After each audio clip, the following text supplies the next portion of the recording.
and welcome to the weekly wrap video. Just a couple of points to run you through the past 5 days, which have been particularly volatile.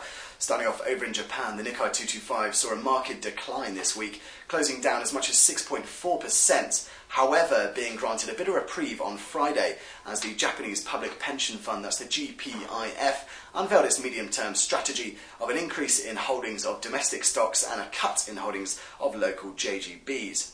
However, this was not enough to overcome what the Japanese PM Abe unveiled earlier this week, seen as the third arrow of Abenomics, the fiscal reforms in order to couple with that QQE monetary policy from the BOJ. However, Abe really did not outline anything specific in regards to fiscal and labour reforms to really lift the Japanese economy out of that decade of Japanization and lift them into inflation and growth.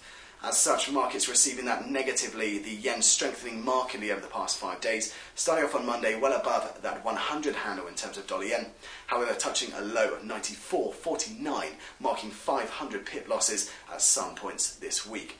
As such, we'll look to see if that yen strength does carry across next Monday and over the weekend. We'll see if there are any more revolutions out of the BOJ's monetary policy report set to be released next week, as well as the Japanese GDP figure. But coming away from Japan, over in Europe we had the ECB rate decision and press conference where they did keep all three major rates on hold alongside expectations. However, the press conference from Draghi and the ECB board was slightly more hawkish than some had forecast.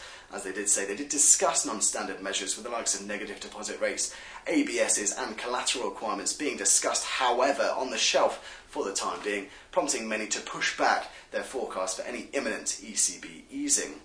And then finally on Friday we had that non-farm payrolls report with the headline actually beating expectations with a reading of 175,000, bucking what many had seen in the ADP employment change, which did disappoint earlier in the week, and the weak employment components of the ISM manufacturing and the ISM non-manufacturing.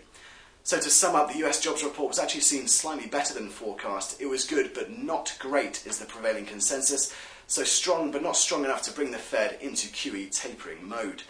So many do still see that to occur later this year in terms of bringing back that $85 billion a month of Treasury and MBS purchases.